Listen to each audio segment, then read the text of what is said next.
YM6 news కి స్వాగతం. వైకుంఠ ఏకాదశి సందర్భంగా న్యూ బోయినపల్లి న్యూ సిటీ కాలనీలోని శ్రీ వెంకటేశ్వర దేవాలయం, ఓల్డ్ బోయినపల్లి స్వర్ణధామ నగర్లోని శ్రీ వెంకటేశ్వర దేవాలయం, యాదవ బస్తీలోని హనుమాన్ దేవాలయంలో ఉదయం నుండి భక్తులు అధిక సంఖ్యలో పాల్గొని శ్రీ వెంకటేశ్వర స్వామిని దర్శించుకున్నారు.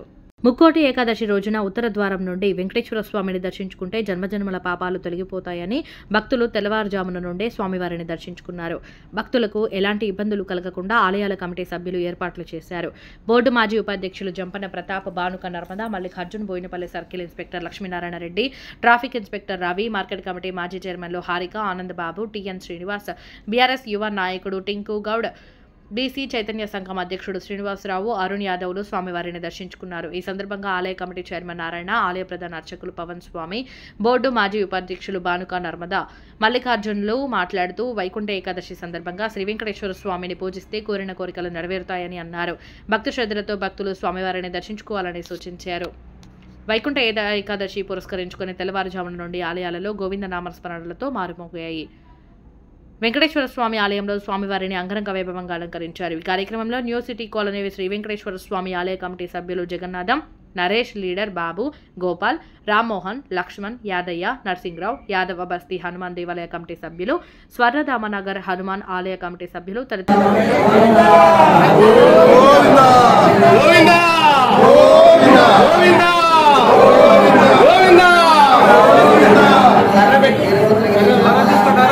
జై శ్రీమన్నారాయణ. ఉభయ వేదాంతిక ప్రవర్తకాచార్య శ్రీ శ్రీ శ్రీ రామచంద్ర శ్రీ రామచంద్ర స్వామి యొక్క ఆశీస్సులతోని మనము ప్రతి సంవత్సరం కూడా డిసెంబర్ 16 నుంచి జనవరి 14 వరకు కూడా ధనుర్మాసోత్సవం చేసుకుంటున్నాము.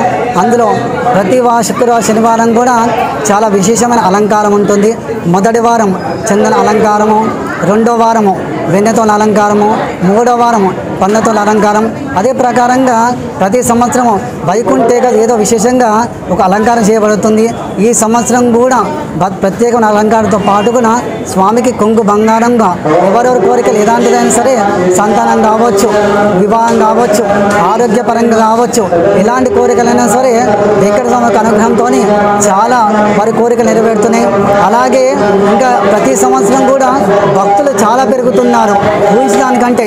ఈ సంవత్సరం కూడా ఉదయం 2:15కు గుడి తీసాము. ఇప్పటికి ఇంకా భక్తులు చాలా ఉన్నారు.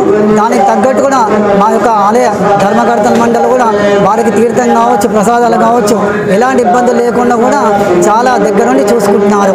జై శ్రీమన్నారాయణ. రోజు ముక్కోటి ఏకాదశి సందర్భంగా బోయినపల్లి వెంకటేశ్వర స్వామి టెంపుల్లో దర్శనం చేసుకోవడం జరిగింది. చాలా చక్కగా ఇక్కడ ముస్తాబైన దేవాలయము, అదేవిధంగా ఇక్కడ ఆర్గనైజేషన్ చేసినటువంటి జగన్నాథం గారు కానీ, నారాయణ గారు కానీ, గోపాల్ కానీ, వీళ్ళ అడ్వైజ్ కమిటీ ప్రతాపన్న సీనియర్ ఈ టెంపుల్ అడ్వైజర్ కాబట్టి వీళ్ళందరికీ మేము ధన్యవాదాలు చెప్తా ఉన్నాం. అదేవిధంగా ఇక్కడ వచ్చే భక్తుల మెయింటెనెన్స్ విషయంలో వాళ్ళకు చక్కగా లైన్లో తీసుకుపోయి దర్శనం చేపిస్తున్నటువంటి మా లీడర్ బాబు గారికి, అనిల్కు, చేతుగిట ప్రత్యేకంగా ధన్యవాదాలు చెప్తున్నాం. ఈ స్వామి ఆశీర్వాదం ప్రతి ఒక్కరికి ఉండాలని తెలియజేస్తాం. నారాయణ బోయినపల్లి శ్రీ వెంకటేశ్వర స్వామి దేవస్థానంలో ఈరోజు ముక్కోటి సందర్భంగా చాలా బాగా ఏర్పాటు చేయడం జరిగింది. ఉదయం నుంచి ఇప్పటి వరకు సుమారు 20,000 మంది భక్తులు దర్శనం చేసుకున్నారు. వారికి అందరికీ తీర్థప్రసాదాలు లైన్లో కూడా క్యూ లైన్ సిస్టమ్ బాగా ఏర్పాటు చేయడం జరిగింది. ఎవరికి ఎలాంటి ఇబ్బంది లేకుండా ఇప్పటి వరకు సాగింది. వివిధ రాజకీయ నాయకులు, మాజీ బోర్డు సభ్యులు, వైస్ ప్రెసిడెంట్ జంపన ప్రతాప్ గారు వాళ్ళ కుటుంబ సమేతంగా దర్శించుకోవడం జరిగింది. అలాగే చుట్టుపక్కల నుంచి చాలా మంది భక్తులు ఎలాంటి ఇబ్బందులు లేకుండా ఈరోజు ఈ కార్యక్రమం దివ్యంగా జరిగింది. జై శ్రీమన్నారాయణ.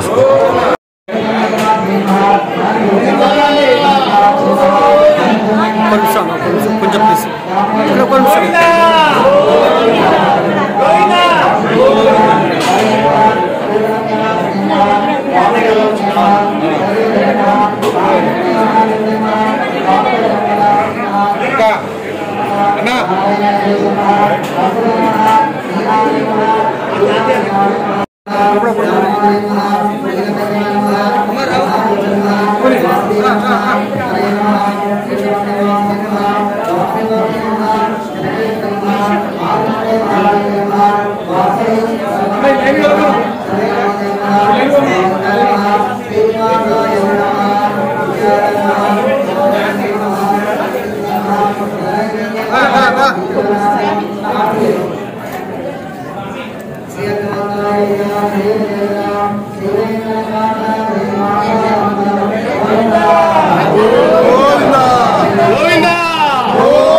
మిగతా వెళ్ళిపోతారండి.